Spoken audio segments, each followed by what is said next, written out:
Hi and very welcome to the Tech Zone. My name is David. This is the Lenovo Yoga S740. It's a 14-inch ultrabook in a chassis like a 13-inch laptop from 2018. It's not only a compact device, it features the latest Ice Lake 10nm architecture with either an i5 1035 G4 paired with Intel Iris Graphics G4 SoC, or the i7 1065 G7 with Intel's Iris Graphics G7 64EU SoC. It also have a dedicated NVIDIA MX250. This one is the 25 watt version that we seldom see in these devices. Mostly it is the 10 watt TDP chip that is soldered on the motherboard. The G7 Iris Graphics support 3 display pipes that each can output 5K at 60 Hz signals. This is the i7 version, so it has a 16GB LPDDR4X memory clocked high at 3733 MHz. Given that most laptops, gaming laptops, comes with 2666 MHz DDR4 memory, so this is a step up even compared to gaming laptops. This version also packs 512GB of PCIe NVMe M.2 SSD, so it's very good specs to a relative low price, as you can get the i5 version for as low as $900 and the i7 from $1200. What do we more get at this price? We get the new Wi-Fi 6 IEEE 802.11ax that theoretically has throughput speeds that are 4 times higher than the previous version IEEE 802.11ac, which is a giant step forward. There are 2 display choices, a glossy Full HD and a glossy 4K panel. None of them are touch enabled. This is the Full HD version. The weight on this device is 1.4 kilograms and the size 322 times 212 times 18 millimeters. That makes it a very good travel companion. But there are smaller devices like this Asus ZenBook 14 UX433 that measures only 319 times 199 times 15.9 millimeters and all the weights 1.19 kilograms. The Yoga brand usually means that you can rotate the panel 365 degrees, but that is not the case with this device. This one can only flex down to 180 degrees, but that is very good if you do presentations.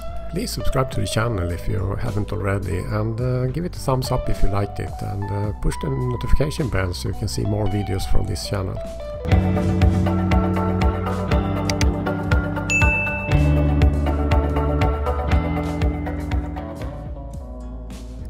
Taking a look around the device, we have a power jack on the left side and a USB 3.1 Type A port. And we also have a USB Type C Gen 2 Thunderbolt 3 port that gives expansion possibilities through a Thunderbolt 3 dock or an eGPU that can include high-end graphics. And last on this side we had a headphone combo jack. And going back on to the right side we have a single USB 3.1 Type A port, and also an indicator, a battery indicator. This is a very well built device. It has no flex to the body, and as you can see, it's totally possible to open with just one hand. So here we can see the keyboard deck and the dual speakers firing upwards to you, and that gives a very good sound. Not the loudest in the category, but it's quite enough. Here's the power button, and there is no fingerprint reader on this device, but it utilizes Windows Hello via the IR camera on the lid. You can see it's very keyboard is very good, and it's, if you press it really hard you can see some flex, but and the trackpad is also, in my opinion, one of the best I have used. So this is so far you can tilt the panel. It's lying totally flat on the table. You can see it's no, not touch enabled, so if you want that you probably will have to choose another device. But the screen is relatively bright. I think it's around 350 nits, and that's okay in most situations. Not in direct sunlight, of course, because this is a glossy panel. And you can see the thin bezels. They are almost nothing. It's only the Asus ZenBook 14 that has smaller bezels in this class. And also Huawei MateBook X Pro, of course, that has very slim bezels. But then you lose the Windows Hello camera at the top, so it's give and take. Let's check out the specifications. I already mentioned the two graphic adapters that is included in this device, the Iris Graphics and the MX250. And here you can see the specification. It's you can see the 8 threads on the 4-core processor. So that will give some good performance, and we will check the performance results in a little while. You can see the backlight. It's very evenly distributed, so you can see it's very nice, and it's 3 levels of brightness settings. So yeah, I really enjoy this. This is perfect for my use. So I will run some benchmarks and show you the results, starting with the 3DMark's Time Spy.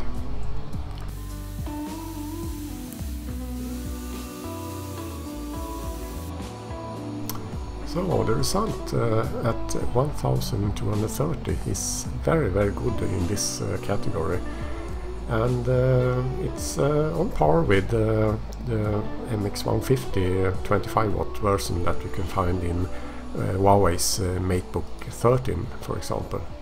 So here you can see the temperatures and the clock speeds. You can see that we have a peak there at 90 degrees, and otherwise it's around 74-75 degrees. But you can see the drop in frequency on the CPU in the bottom. It goes half the way, and you can see that it drops quite significantly. And that I hope maybe can be solved by undervolting the CPU.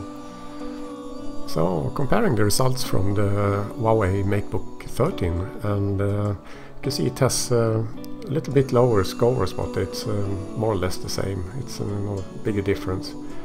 The MateBook 13 has only 8 GB of RAM compared to the 16 GB on this device.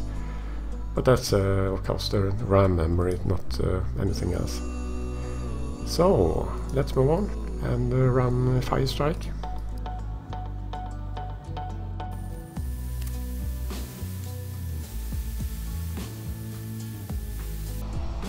So on this test also a very good result. The graphics score is 3624 and the physics score 12,379. So you can see the behavior is a little bit different. You cannot not see that big processor drop that we have on the last, even though the temperatures are more or less the same, but it rises up to 100 degrees on the physics test. So let's move on.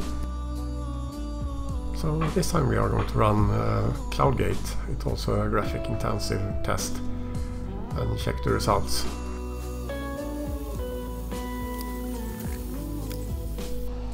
So 16,334 is also a very good result comparing to the Huawei MateBook 13.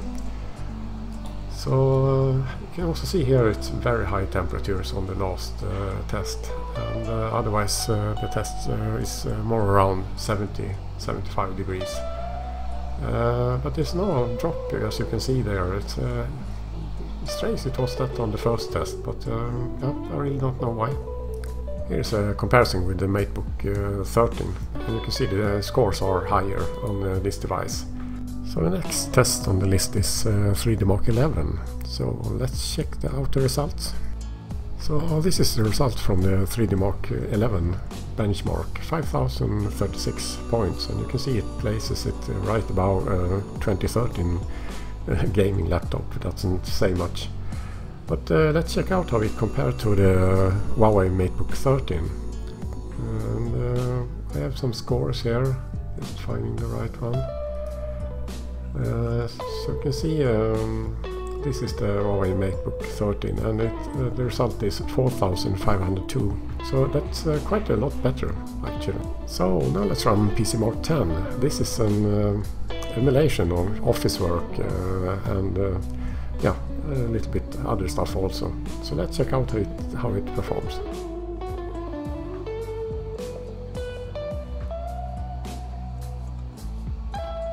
This is the result from PC Mark 10.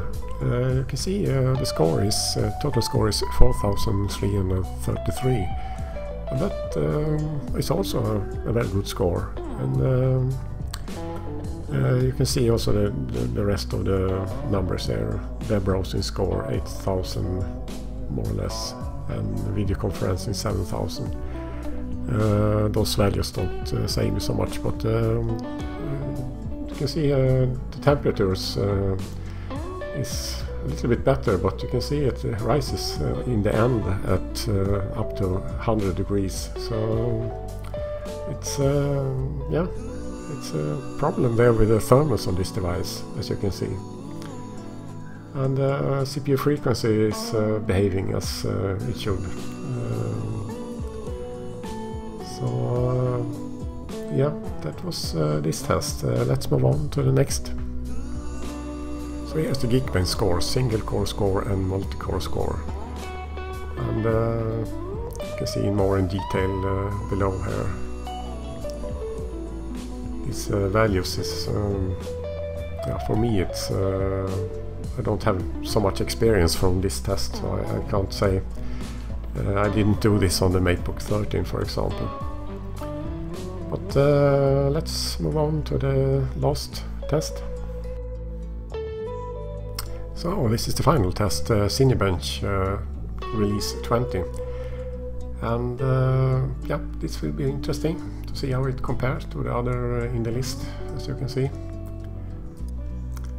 But let's fast forward.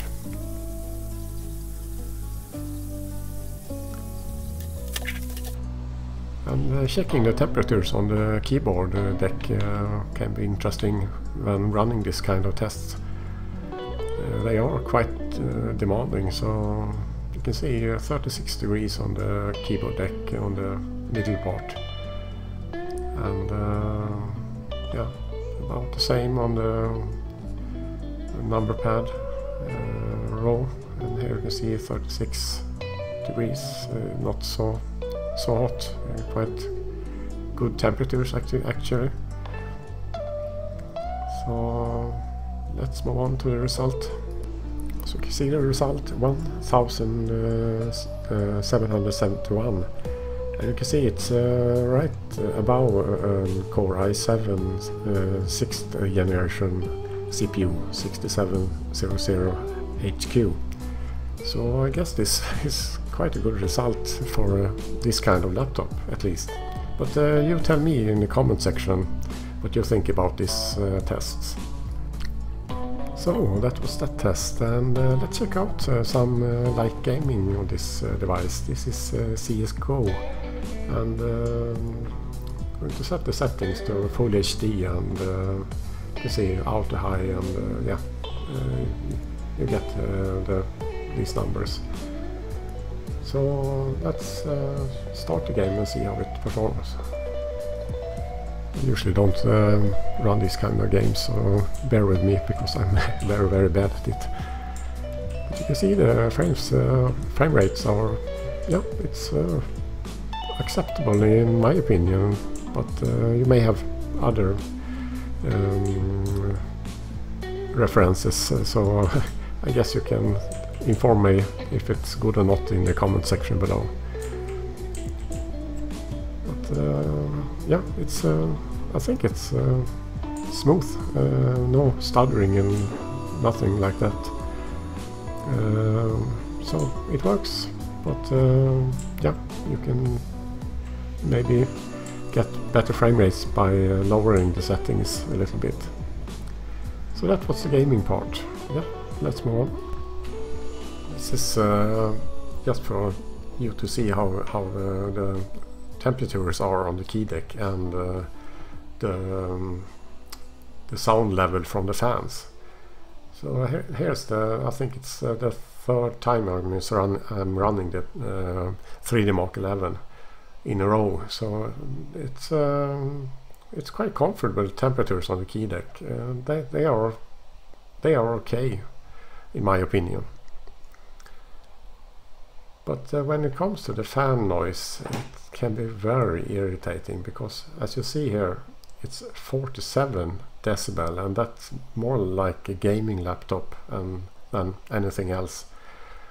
But it's not an irritating sound in that sense. It's not a whining sound. It's more like a whoosh. It's quite subtle and not so irritating for your ears. So that's all for this video, this full review. And if I have missed something, please tell me in the comment section below, and maybe I can do another video and adding that information. Thank you very much for watching, and see you in the next video. Bye bye.